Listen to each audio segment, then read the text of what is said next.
요거는 고급 강좌라고 보시면 되는데, 여러분들이 단계가, 부동산 투자 단계가 이렇습니다. 처음에 중개업을 해요.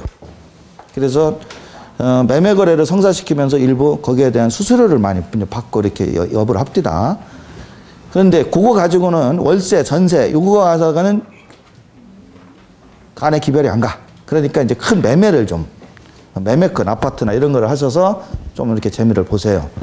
근데 아파트 매매나 어떤 특정 지역에서 부동산 거래를 활성화하고 그 지역을 잘 알고 하시다 보면 경매도 하게 되고 이렇게 되죠. 그러면 어떤 일들이 생기냐면 그 동네에서 집 짓는 사람들이 와서 분양거리를 줍니다. 우리 빌라 요번에 하나 있는데 2억짜리 이거 하나 분양하면은 서울은 한 1,000만 원씩 줍니다. 분양 수수료를 한 채당. 부산도 큰 차이는 없을 걸로 봅니다. 500에서 한 1,000만 원씩 수수료를 줍니다. 영수증도 없이. 그럼 그런 거 하나 손님 왔을 때 잘 설득해서 분양하면 수수료를 중개업 하시면서도 500이나 1,000. 또 그런 것만 전문의로 하는 분들이 있습니다. 예를 들어서 잘 해가지고 한 대여섯 채 분양했다. 그러면은 한 3, 4천 챙기는 거예요. 먹던. 근데 그거를 몇 번 하다 보면 짜증이 나. 저 사람은 버는 게 몇 억씩 버는데 나는 수수료 뽀찌만 먹으니 기분 나쁘다 이거지. 왜? 파는 건 내가 다 파는데. 팔 수만 있으면은 이거는 돈 하는 장사인데 저 사람은 지은 거 저거 보니까 그리고 집 짓는 거 가만히 보니까 별거 아니거든. 그래서 집을 집니다. 이제 또. 땅을 사요. 그래서 자기가 집을 져. 그러는 사람들 제가 무지하게 많이 봤습니다. 근데 그런 분 중에 10명 중에 8명은 어느 날 안 보여. 어디가 있을까? 건강한 데가 있다 옵니다. 담배도 끊고 술도 끊고 아주 건강한 데가 있다가 오세요. 예. 얼굴도 아주 뽀얘져 가지고. 그러니까 성공하는 사람은 극히 드물어요. 그러나 어찌됐든 그것을 계속하는 분들이 있습니다. 이걸 뭐라고 하냐? 주택 신축 판매업자라고 그럽니다. 세법에서는. 주택 신축 판매업자라고 해가지고 그런 집을 파는 분들이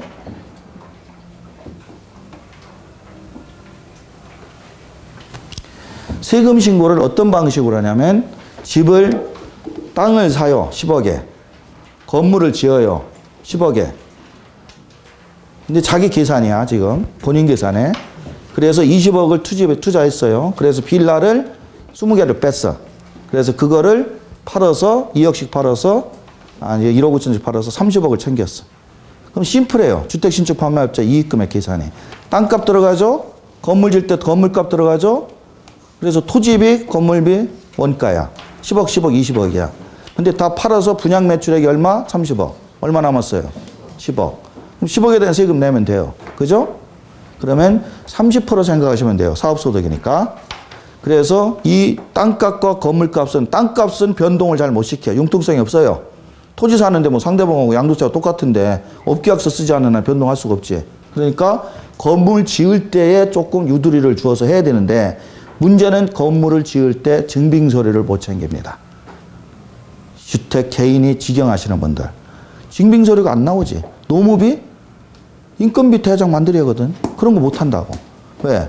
현장에서 일하시는 일용근로자분들이 그런 서류가 없어요.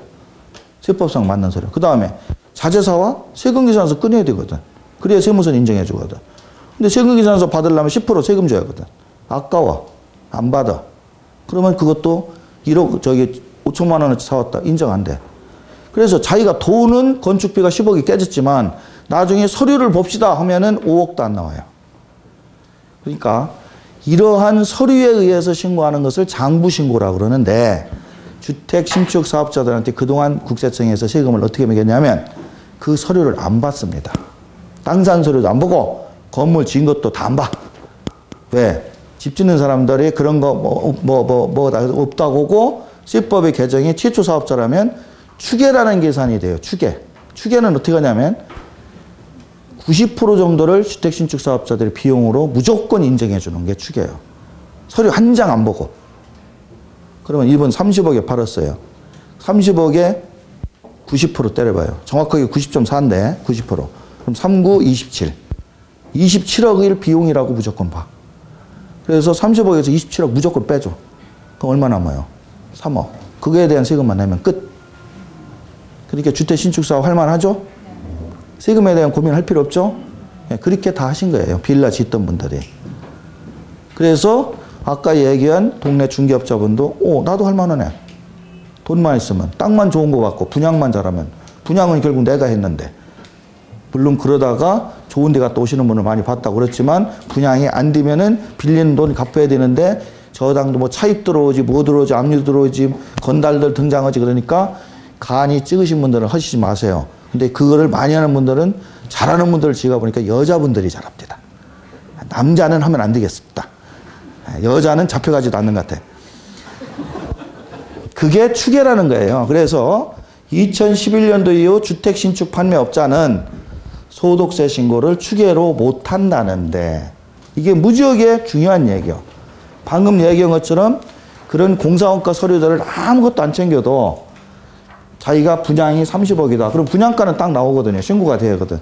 그거에서 90% 딱 빼고 나머지 가지고 세금 내면 돼. 그럼 27억 빼고 3억에 대한 세금 해봤자 1억도 안 나와요. 그럼 30억 팔았는데 1억 정도도 안 되는 세금 냈다. 그럼 많이 떨어지지. 그리고 세무간섭 안 받고. 단 조건이 있어. 최초 사업자이어야 한다. 그럼 최초 사업자는 뭐냐? 사업자 등록 내고 처음에 했던 사람. 근데 빌라 신축은 내 이름으로 처음에 한 번 했어요. 옆 동네에 가니까 또 그런 게 좋은 게 땅이 있어. 그럼 그 땅을 사가지고 누구 이름으로 사업자를 내? 자기 이름으로 또 하면은 최초 사업자가 안 되잖아. 와이프 이름으로 해. 그럼 최초 사업자야. 와이프 이름으로 처음 했으니까. 그래서 또 이렇게 계산해서 내. 그 다음에 옆 동네 가니까 또 한 건 해야 돼. 1년에 2건씩도 할 수 있으니까요. 그거는 처남 이름으로 해. 그러니까 이름을 계속 바꿔가면서 해. 한 4, 5년 지나면 다시 자기 이름으로 해. 그러면 최초 사업자가 돼요. 그래서 계속 방금 얘기한 이 추계로 신고를 할 수가 있다. 이 꼴을 국세청이 못 보겠다는 겁니다.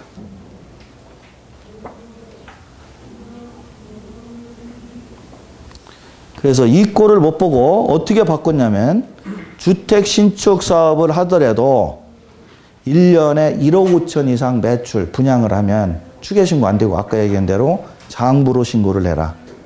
그러니까 지금 여기에 있는 경우 뭐 이런 거는 답변이 다 있는데 요거는 이제 세부적인 내용이니까 좀 여러분들한테 하고 그러고요. 장부로 신고를 할 수 있다는 얘기는 방금 얘기한 90% 비용을 인정하는 제도를 싹 없애버리고 실제 땅 산 서류 가져와. 실제 건물 지은 서류 가져와. 요거 얘기예요. 그래서 그것만 비용으로 빼고 나머지 세금 때리겠다. 이렇게 올해부터 바뀌었어요. 그러니까 지금 여기에 혹시 그런 거에 관심 있는 분, 또 그런 사업을 하고 있는 분은 최초 사업자를 하더라도 올해부터는 그것이 안 됩니다. 그러니까 처음에 지을 때 옛날 그 계산을 하고 지었는데 30억, 3억, 1억, 1억이면 돼. 하고 원가 계산했는데 실제 그렇게 지어놓고 이제 신고하려고 보면 곱하기 3억 내야 돼요. 그것을 제대로 의무를 안 지키는 사람은 국세청 벌금 형식으로 배율 곱하기 3 해서 1억 곱하기 3에서 3억을 추징하게 돼 있다. 그럼 3억 내고 나면 실제 남는 게 없다. 이게 주택 신축 사업자들이 조심해야 될 얘기입니다. 그래서 지금 뭐 이 중에서 그 주택 신축과 관련된 부분들이 있는데 그런 조건을 가지고 하다 보니까 많은 분들이 지금 불만을 터뜨리고 있어요. 세금이 한두 푼 느는 것도 아니고 엄청나게 늘어나니까. 그래서 금년 2월에 결론적으로 국세청이 한 발 양보했습니다. 한 발 양보한 조항이 뭐냐? 2011년 1월 1일 이전에 착공신고를 낸 사람은 다 봐주겠다. 2011년 1월 1일 정확하게 얘기하면 2010년 12월 31일 이전에 착공신고를 냈던 사람은 이 법이 만들어진 이후에 분양을 해도 옛날처럼 그냥 추계신고가 가능하게 해주겠다 하는 조항이 금년 2월 달에 만들어졌어요. 이 법이 만들어진 1년 2개월 만에 국세청에서 한 발 양보해서 부칙 규정이 드났습니다. 그거를 모르는 분들이 무지하게 많습니다. 그러니까 주변에 그런 거 하시는 분이 있으면 무조건 추계신고 못한다더라 이렇게 하지 말고 한번 카페나 이런 데를 뒤져보든지 아니면 전성규 소장이 운영하는 카페에 가면 주택 신축업에 대한 자료들이 많다고 그러니까 한번 뒤져보세요. 그렇지 않으면 방금 들은 말을 해줘도 됩니다.